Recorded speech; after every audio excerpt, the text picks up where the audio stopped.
David Ellis from Skills DMC. He's going to talk about integrating ANTS into accredited training and assessment program. David works for the National Skills Council in New South Wales, and they have recognised the value of ANTS. The Skills DMC ANTS journey has lessons for all training and education providers. G'day everyone, good to see you here today. I want to talk about getting traction, and we're talking about that kind of traction where the rubber meets the road, just to be clear. What can be done to develop ANTS in the workplace? What can be done to embed these competencies within day-to-day routine work practices? This is the challenge. Listening to conversations this morning and in visiting mining enterprises as I do regularly, what I find is that these 5 competencies are already being practiced in the workplace, and in some cases very effectively.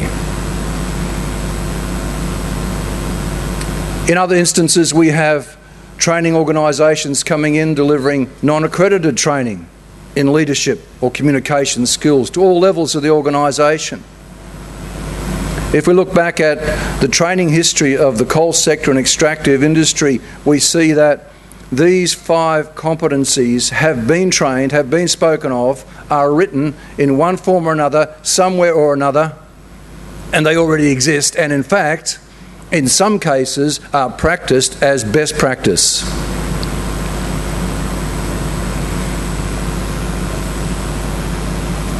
In the past, they were known as employability skills, soft skills.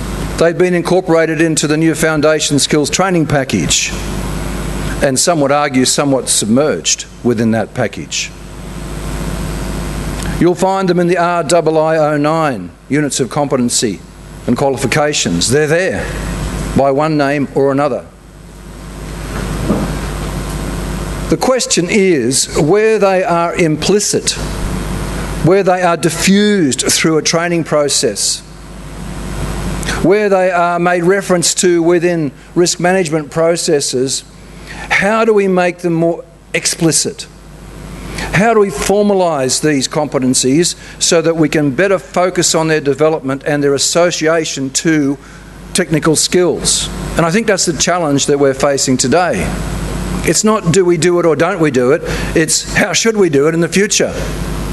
How do we capture everything we are doing and doing so well and put it within this simple model, within this simple framework, so that it can be associated to non-technical skills, so that these practices can be improved and can be reinforced and can be assessed, and people can be made accountable for their application.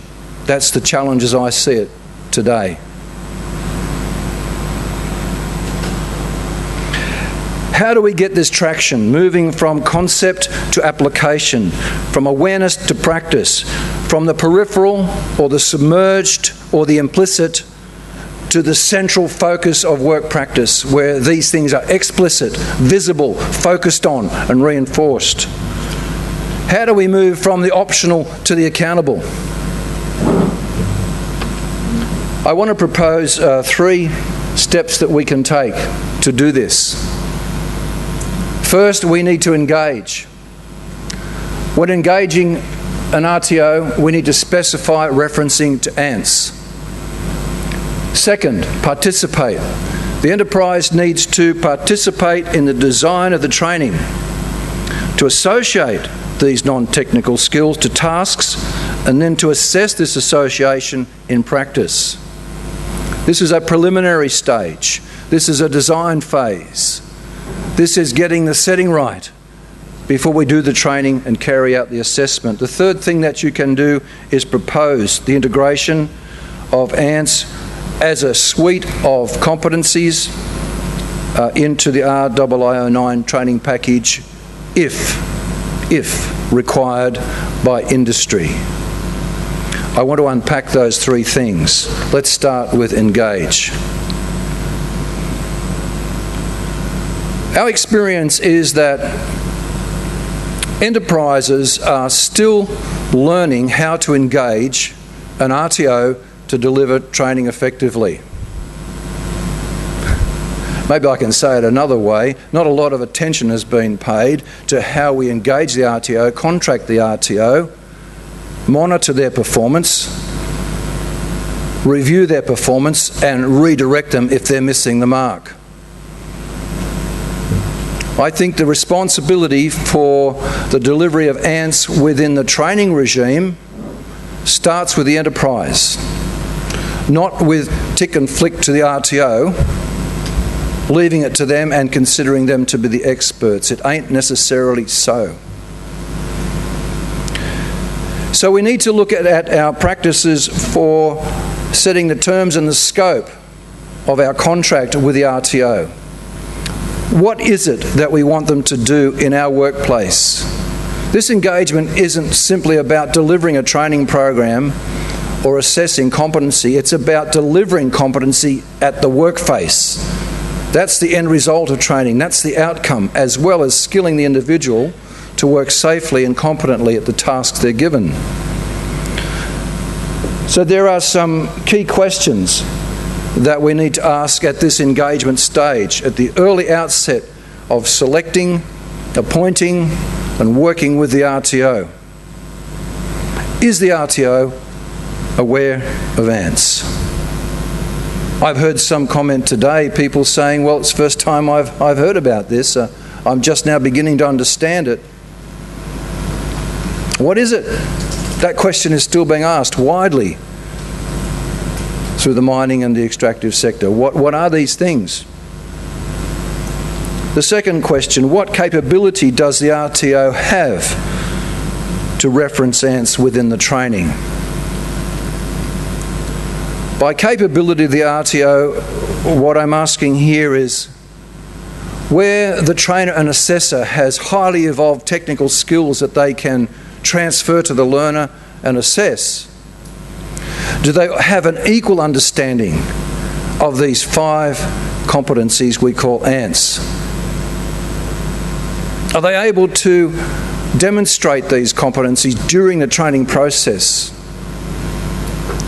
Are they able to answer questions about these competencies during the training process? Are they able to correct behaviours that are not in line with these competencies? Are they able to show an application of these competencies to the technical skills during the training process? Is the RTO capable of referencing ANTS within the training? Now, leadership, teamwork, decision-making, communication come quite naturally to the workplace because of the pressures that are applied in the working environment. People gravitate towards teamwork. That's the way we are. We're tribal creatures. People make decisions every moment of every day and every action. People communicate. We have to. We learn to do that. Somebody shows leadership when the time is required. And I like what I heard earlier on this morning talking about leadership, that it's as simple as getting someone to speak up. That's an act of leadership. There is still a confusion between functional authority and leadership as a response to a challenge. There's been a question for years, are we born leaders or does leadership emerge in a vacuum? Whatever it is, we need leadership at every level of the organisation, in every circumstance and situation, big and small. Leadership is leading the way when you see the way from where you stand. That's it. Now, most trainers practice these 4 competencies. That's how they get the job done. But the difficult one is situation awareness. This is an ambiguous, hazy, vague sort of a notion of an idea. What is it? How do I write that down? How do I hold that? Which button do I push for that one? Without situation awareness, leadership, teamwork, decision-making, communication can be rendered helpless, misguided, unfortunate. Situation awareness is the underpinning competency here for all the rest to operate successfully within the workplace. And how then do we train situational awareness? How is this communicated? How is it transferred from the trainer to the learner? How do we get a handle on this?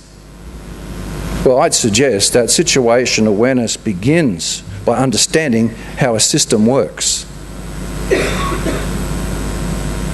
When I sit in front of my computer sometimes, a new system has been introduced. I won't tell you what I say, but it's a new program. I won't tell you how I feel about that. But at first it's confusing. You've all had this experience. What is this? What's the acronym? Huh? Write that down, learn that one. It's going to take me days to get my head into this new space. How many people feel that way at work when they're operating a complex piece of machinery or a new piece of plant's brought onto the job and it works a little differently, the gearbox runs different in the haul truck than the last one I drove? How does this work? That's the first question to be answered for situational awareness. How does this work? The second thing for situational awareness is a history of failure with that system. What's happened in the past with this plant or equipment? How has it failed before? How did that come about? Tell me that story. I need that story to understand. I need that story to think ahead. I need that story. I'm a carpenter and joiner by trade. I did my time in the New South Wales building construction industry. And I remember one day having a conversation with a backhoe operator. I was down in the trench holding the rod, he was digging the dirt out, and I remember having this conversation with him and about his machine. And I asked him what it was like driving this machine in the mud and the rain, and so he said, well, I don't really know. He said, I just listen to her. I listen to her all day. And it's by what I hear that I know that everything's okay and we're going well. I just listen to her. How good is that? That's understanding the piece of equipment that you're running. So in tune, so at one with the equipment that there's an intuitive understanding, a situation awareness. Then we move on to scenarios and practicing scenarios. What happens if? And finally, we can emerge with a strong sense of situation awareness. Being able to watch, being able to think ahead, being able perhaps to anticipate what might happen if there's a degradation of the system. My question is this: what trainer in which RTO today now has the capacity or the capability to deliver that within the training?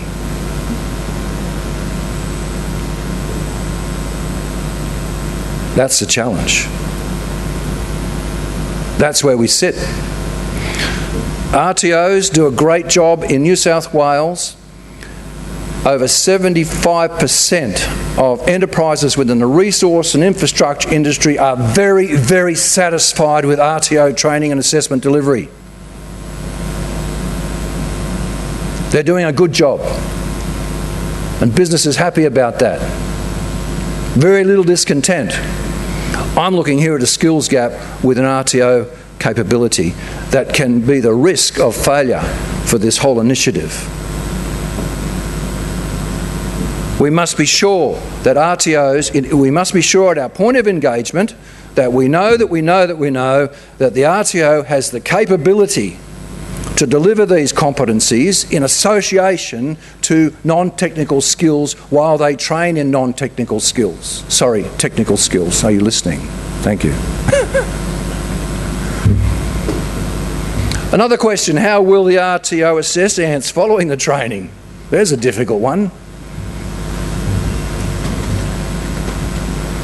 These are questions that we can't answer today, but they're questions that need to be asked. And one of the fundamental issues here is, do we separate these 5 competencies into 2-day workshops or top-up courses or revision processes, or Do we integrate them somehow into the training activity? And if so, how do we do that? How is the RTO to reference ANTS in the training and assessment process? How are they to do that? I think the view that may be shared generally is that ANTS needs to be integrated into training and assessment in association to the technical skills, not separate or apart from them. Effective learning takes place when it has context. Effective learning takes place within experience. And a lot of the people who work in our industry learn by doing, by seeing. They're active learners, they're visual learners. So we need to think about the learning styles of people within our industry and how we can best transfer competencies to those people within the workplace. These are questions for the RTO and for the enterprise to discuss when sorting out the engagement, coming into a training plan, thinking about how they're going to do it, where they're going to do it, and what the outcomes are they want to see. Following engagement, there's participation. To gain traction for ANTS within industry and enterprise, enterprises can participate in designing the training to associate the non-technical skills to tasks and then to assess this in association with the practice in the workplace.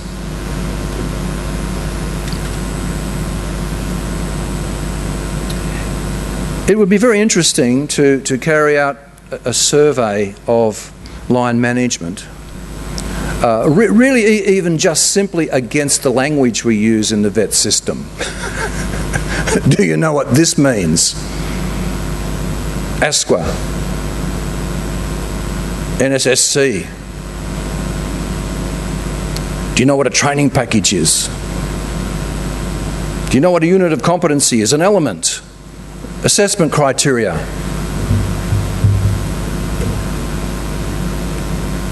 Those of us from the VET sector, we have a coded language and we use it everywhere we go. We do VET speak. When we go into the enterprise and talk to line management, they have a different language culture. So part of the problem in this engagement issue and in the participation issue is management understanding what the VET people are saying and VET people understanding what management are saying. And when I say management, I mean all the way to general management, all site management, all management that has responsibility for operations. Do they understand the structure of a training package? Do they understand units of competency? Do they understand contextualisation? Do they understand how it all works and fits together? Do they understand validation of assessment? Do they know what this is? Or is this just the secret language of the RTO? The industry speak for the VET sector to keep everyone else out, John. Is it? I thought you'd know. I'm trying to put my finger on something here that's a barrier to the integration of ANTS into the workplace, into industry. Part of that barrier is the language we use when we're speaking to management and what we're speaking about and what they need to be looking at to support an RTO contract for training delivery. Line management needs to have an understanding of competency and competency-based training and the results it can bring. Line managers need to demonstrate ANTS in their behaviours on a day-to-day basis. How are behaviours learnt by little children? Do you know? They're learnt by imitation. Mums don't have a flip chart. Dads don't use DVDs and training resources and manuals and assessment criteria for kids. They imitate. And this is the primary mechanism of learning. It's imitating. A baby learns to smile by watching you smile and practicing the smile.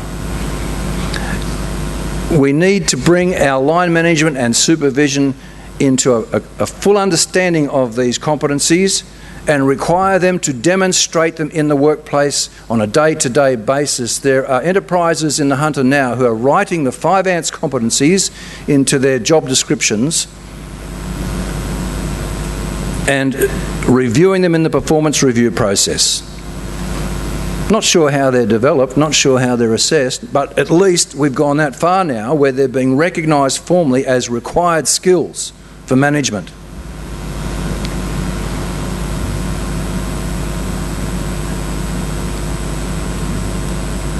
When participating with the RTO, be sure to describe the site-specific requirements to the RTO. Work with the RTO to contextualise units of competency to site-specific requirements. Map assessment tools to contextualise units of competency. Participate in planning assessments to ensure right conditions and the desired results. But most of all, as the enterprise engage in the RTO, focus on the assessment tools, the assessment process and the assessment outcomes. This is where the rubber really meets the road. Did the training give an outcome? Has it worked for the candidate? Does it work for the workplace? It's focusing on the assessment end.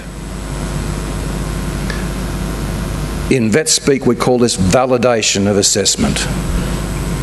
And this is something that's emerging within the Department of Education Communities New South Wales as a practice that will be emphasised. Department of Education Community New South Wales are about to embark on 3 pilots to test a validation model.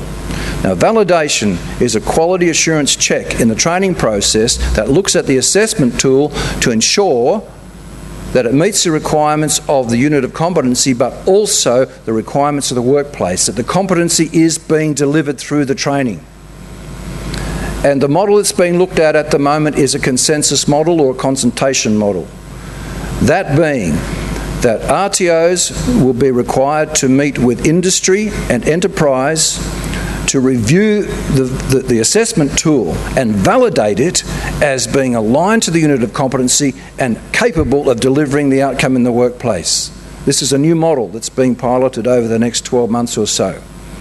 So at some time down the line, there will be some kind of a policy announcement and a guidebook on validation of assessment, how this is to be done, and some accountabilities on how that should be done. But what I'm putting to you today is this: that when you, as the enterprise participates with the RTO in designing the training, contextualising units of competency to site-specific requirements, mapping assessment tools, participating in planning assessments, focus on the assessment tools, the assessment process and the assessment outcomes.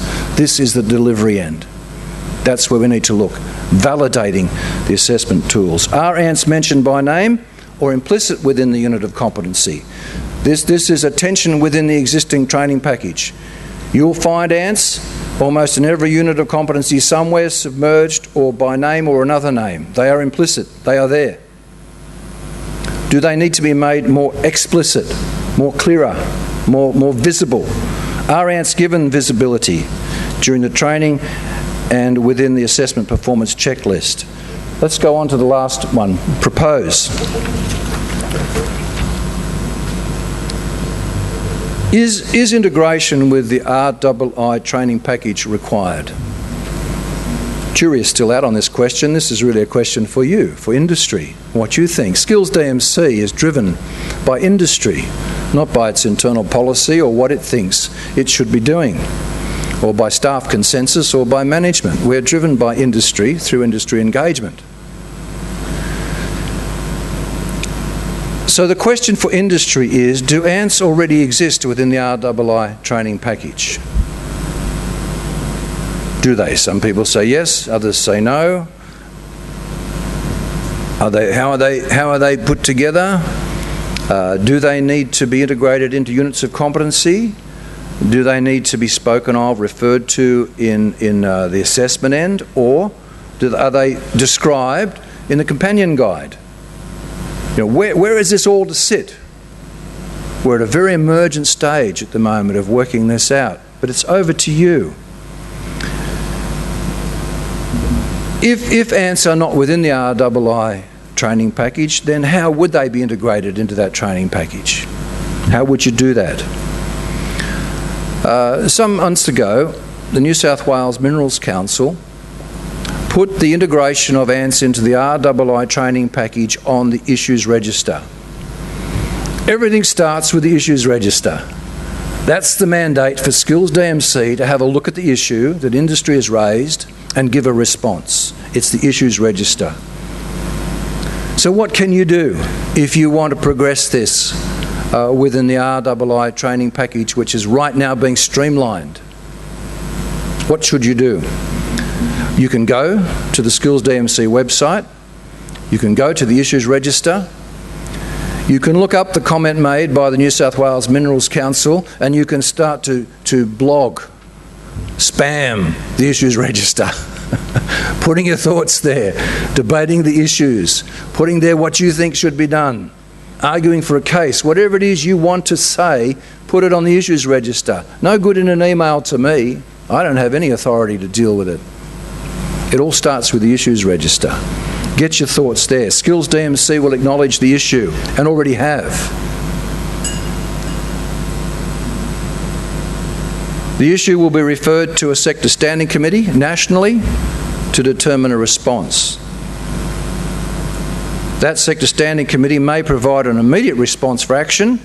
If it's a complex issue affecting vocational outcomes, an experts panel or reference group will be formed, and you can register with Skills DMC today as an expert. You can do that on the website as an expert in this area. If changes are required, the program will be set up and we'll move ahead. Thank you very much.